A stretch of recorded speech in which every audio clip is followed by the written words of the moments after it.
All right, Shalom. First and foremost, I want to give all praises, glory, and honor unto Yahweh, Ba'ashem, Yahushai, Ba'ashem, Barakakodash, a double honors unto the elders and apostles of GMS Greenstone, and a sincere Shalom to Yakim bringing out this word in diligence and in truth. Now, this is going to be a land back in the spirit. You know, Apostle Gabar, or Elder Apostle Gabar, he did a lesson entitled, because basically it was a vocab alone. He basically stated that the Bible isn't nation specific, and I believe the title to Elder Apostle Gabar's lesson was that the Bible is extremely nation specific, man, because that's the truth. The scriptures are nation specific because the scriptures detail how a specific nation, a group of people of the elect, come from that one nation, man.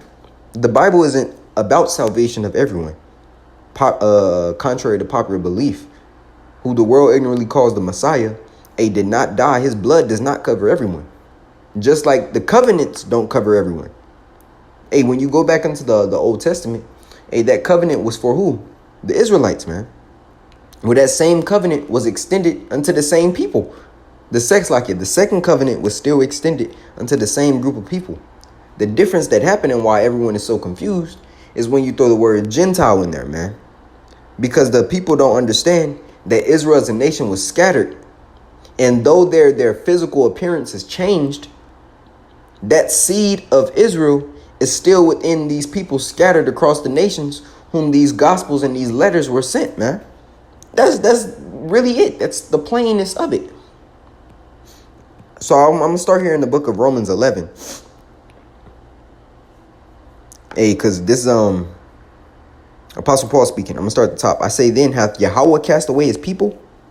Right. So first thing Apostle Paul addresses in Romans 11 chapter is, did the Most High cast away his people? Did he reject his people? And continuing, it says, God forbid, which means hell no, man. When you read the NIV, it says, I asked then, did Yahweh reject his people? By no means. Right? For I also am an Israelite of the seed of Abraham, of the tribe of Benjamin. People don't understand how, due to our disobedience, we were scattered. Through over time, if you've been worshiping these other gods, into these other cultures or ethnicities, so to speak, having your heritage stripped away from you. And when we go into the book of Maccabees, man, and it tells you the decree that Antiochus Epiphanes set out, that any Israelite basically worshiping his power, worshiping Yahweh Ba'ashem Yahushai, and consenting unto their true morals, according to the scriptures, are going to be killed. Any woman caught circumcising her child, so forth and so on, that they would be killed. Jake did what? They cast it off. They were like, okay, I'm not gonna basically I'm gonna give in, and I'm going to consent unto the religion of the heathen above me. So you have generation after generation after generation that does that. Then what? You become a Gentile in your mind because what? You don't know who you are. The God that you once worshipped, you have no clue. So through this awakening, as the scripture says, they've risen upon their feet. Going back into the book of Revelation, and even going back into Ezekiel, the 37th chapter, about the dry bones being awakened, the sinews, the flesh coming upon them, the breath being blown into them, which is what? The spirit of Yahweh Ba'ashem Yahushai. And when you go into the apocryphal wisdom of Solomon, it tells you, for wisdom is more moving than any motion. She is the breath of Yahweh Ba'ashem Yahushai, man. So understanding that, which is really milk unto the learned, but we still have to teach it, man. Milk is a foundational thing. It says, for I also am an Israelite of the seed of Abraham, of the tribe of Benjamin. The Most High hath not cast away his people which he foreknew. What? Ye not what the scripture saith of Elias, how he maketh intercession to Yahweh against Israel, saying, Lord, they have killed thy prophets and digged down thine altars, and I am left alone, and they seek my life. And even Jeremiah had to go through that, the period in which he pleaded for Israel's cause, man. You know? Continuing, it says, but what saith the answer of Yahweh unto him? I have reserved to myself 7,000 men who have not bowed the knee to the image of Baal. Right. So instead of the whole nation receiving of that salvation, now Yahweh Ba'ashem Yahushai has done what? They have kept a remnant of the chosen, man, whom is going to reap the benefit of salvation by the chariots, man, from thermonuclear destruction. Salakia, right? So that's that 7,000 men. Even when we go into Revelation, the 7th chapter, it goes into 12,000 out of each of the 12 tribes, right, who are going to be of the elect, which make up the 144,000. Why aren't they speaking about the 144,000? If the Lord isn't coming to save Israelites, then correct us on the 144,000. Even though we understand we're not wrong.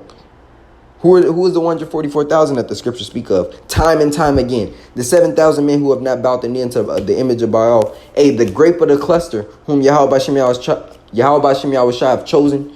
Those that cannot be plucked out of his hand. These are those same spirits, man. The 1/3 who are going to be saved, man. It says, even so then at this present time, also there's a remnant according to the election of grace, right? The election, which we just spoke about. And if by grace, then there's no more of works. Otherwise, grace is no more grace. But we understand grace is what a time period, man. You know, it's a time in which Yahweh Shema Shah has given us to get right through the spirit, man. To heap up the knowledge unto ourselves, to store up our treasure in heaven. It's not a time to use, wickedly of just committing whatever sins you want to do, man. No. Just like, when your bills, if you're late on your bills, you get a grace period. What? A time in order to pay it back. Continuing. This 7. What then? Israel hath not obtained that which he seeketh for, but the election have obtained it. As you read in the NIV, what then? What the people of Israel sought so earnestly that they did not obtain, the elect among them did. Meaning what? Showing you there's as the scripture says, a chosen within the chosen, man. Right? But the others were hardened, Salakia, and the rest were blinded. Going back to KJV, according as it is written, Yahweh hath given them the spirit of slumber, eyes that they should not see and ears that they should not hear unto this day, right? Talking about the 2/3 or those that weren't chosen, right? It says, and David said, let their table be made a snare and a trap and a stumbling block and a recompense unto them. A same thing that Jeremiah said after what? He stopped pleading for Israel cause. Oh, let a cry be heard from their houses. Let their women become widows. So forth and so on. Right? It says, let their eyes be darkened that they may not see and bow down their back always. I say then, have they stumbled that they should fall? Yahweh forbid. But rather through their fall, salvation is come unto the Gentiles. Same Gentiles that we spoke about earlier in this lesson, man. Those who were scattered, who are still of the seed of Israel, man, of still that chosen line. And you plant an apple in China, you plant an apple in America. What's going to bring forth? An apple tree. The seed does not change. Yeah, although the soil is from Japan or China, although the soil may be from America, that seed is still what it is, man. It's simple. It says, Yahweh forbid, but rather through their fall, salvation has come unto the Gentiles. Right. Apostle Paul was what? He was as the scriptures say, he was a prophet unto the Gentiles, man. You know, that was his office, to bring back the elect from the elect of Israel that were scattered in those nations, man. That's why those letters had specific addresses. It was addressed unto the Israelites within those churches or within those lands. It's plain. But rather through their salvation is come unto the Gentiles for to provoke them to jealousy, right? The circumcision, they especially when you read, I believe, what book was that? Trying to think.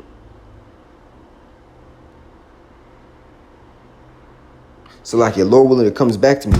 But nevertheless, man, the circumcision, those who knew they were Israelites, they looked at the Gentiles whom they seen in the heathen customs. They looked down upon them because Jake was basically, living like the heathen, man. They didn't have their beards shaven. That's why the letter the Apostle Paul addressed telling them, these are the things that you should start doing according to the law, to start, rehearsing the righteous acts. Like what he said, stay away from things strangled, meat offered unto idols, so forth and so on, man. Those were the beginnings or the milk things that they could do, to start getting right in the spirit, man. Much like us. We were what? We were, eating pork. We were, committing all different types of sins. But once we heard the word, those things, we had to be washed and became a new creature within Yahweh Shai. Washed by the word, man. 12. Now, if the fall of them be riches of this world, and the diminishing of them the riches of the Gentiles, how much more their fullness? For I speak to you, Gentiles, inasmuch as I am the apostle of the Gentiles, right? It's like I said, prophet, apostle of the Gentiles. I'm an apostle. The scriptures say, slip of the tongue, not of the heart, not of the mind. It says, if by any means I may provoke, it's like 13 again. For I speak to you Gentiles, inasmuch as I am the apostle of the Gentiles, I magnify my office. He took pride in the ministry. That was Apostle Paul's office. It says, if by any means I may provoke to emulation them which are my flesh, and might save some of them. For if the casting away of them be the reconciling of the world, what shall the receiving of them be but life from the dead? Which is exactly what we see now. Jake being brought back into that living state in which they have the breath within them. If their rejection brought reconciliation, and that reconciliation is only for the elect, man, on this side.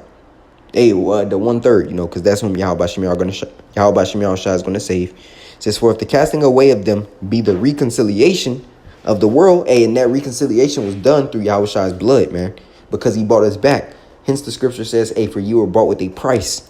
Continuing, for if the first fruit be holy, the lump is also holy, right? And this is where it goes into the separation or the scattering. For if the first fruit be holy, talking about that source, the lump is also holy. Why? Because if you cut off a piece of that lump, does that mean that lump isn't, for example, you cut off a piece of apple, man. Does that mean the piece that you cut off is no longer an apple? Well, same here. You have a whole nation of Israel. You cut off a chunk of Israel. Does that mean the chunk is no longer of that nation? It says, and if the root be holy, so are the branches. Basically showing you, therefore, that the whole tree is of the nation of Israel, man.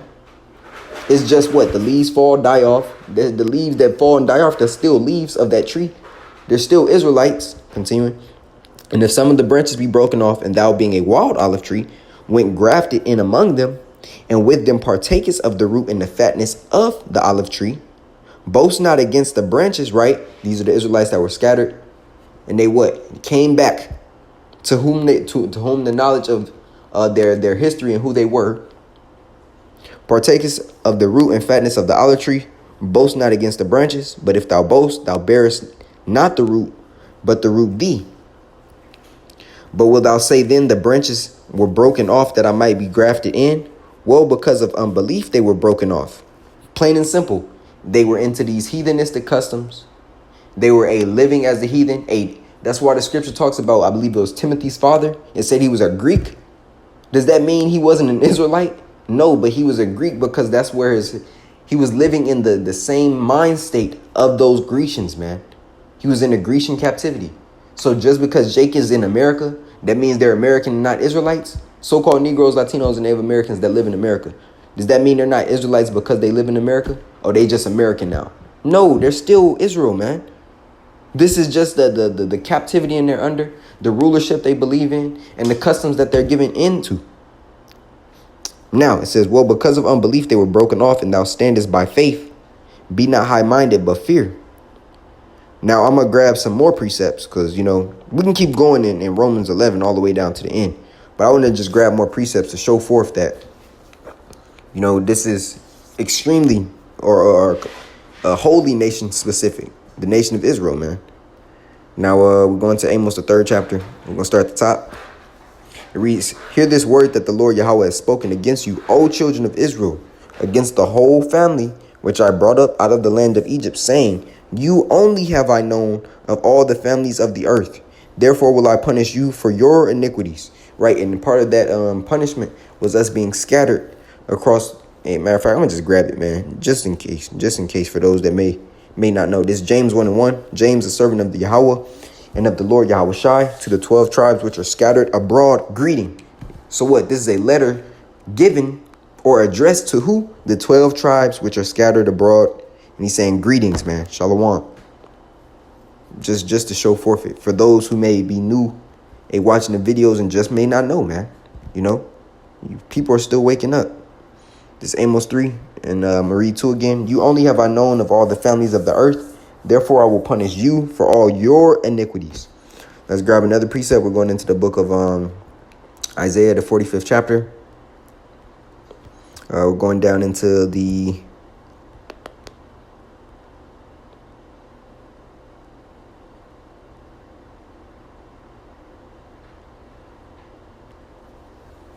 Yeah, I'm going to start at 16. It says, they shall be ashamed and also confounded.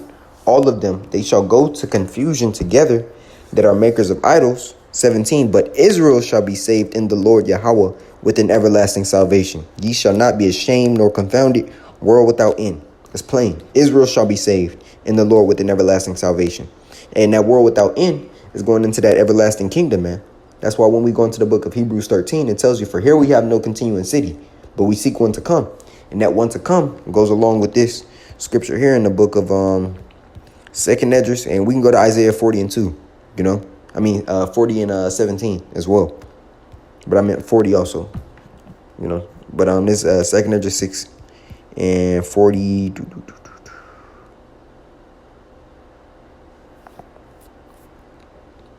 That's like it. 2nd Esdras 6, and I'll start at 54. And after these, Adam also, whom thou madest Lord of all thy creatures, of him come we all, right? Showing you that everybody comes from Adam, right? It says, of him come we all, and the people also whom thou hast chosen. Showing you a complete separation, nation specific, those that were chosen. It says, all this have I spoken before thee, O Lord, because thou madest the world for our sakes, that same chosen nation's sakes. As for the other people, showing you the separation again, as for the other people which also come of Adam, thou hast said they are nothing, but be like unto spittle, and is like in the abundance of them unto a drop that falleth from a vessel. Now, O Lord, behold, these heathen which have ever been reputed as nothing, have begun to be lords over us, and to devour us. But we, thy people, whom thou hast called thy firstborn, thy only begotten, and thy fervent lover, are given into their hands. If the world now be made for our sakes, why do we not possess an inheritance with the world? How long shall this endure? So that shows you nation specific. The scriptures, the covenants are only given unto the nation of Israel, man. That's it. So it's extremely nation specific. Or as the elder of our camp says, esoteric. I believe that's, esoteric. I believe this is how you spell it, esoteric. Look up. Intended for or likely to be understood by only a small number of people with a specialized knowledge or interest. And that's exactly whom the scriptures were given unto, man. It's for the nation of Israel. Most importantly, on this side, the elect of the nation of Israel. Hey, so Lord willing, this lesson was edifying unto the body. I want to give all praises, glory, and honor unto Yahweh, Ba'ashem, Yahushai, Ba'ashem HaKakodash. A double honors unto the elders and apostles of GMS Great Millstone. And a sincere shalom to you, Akim, bringing out this word in diligence and in truth. Salakia. Shalom.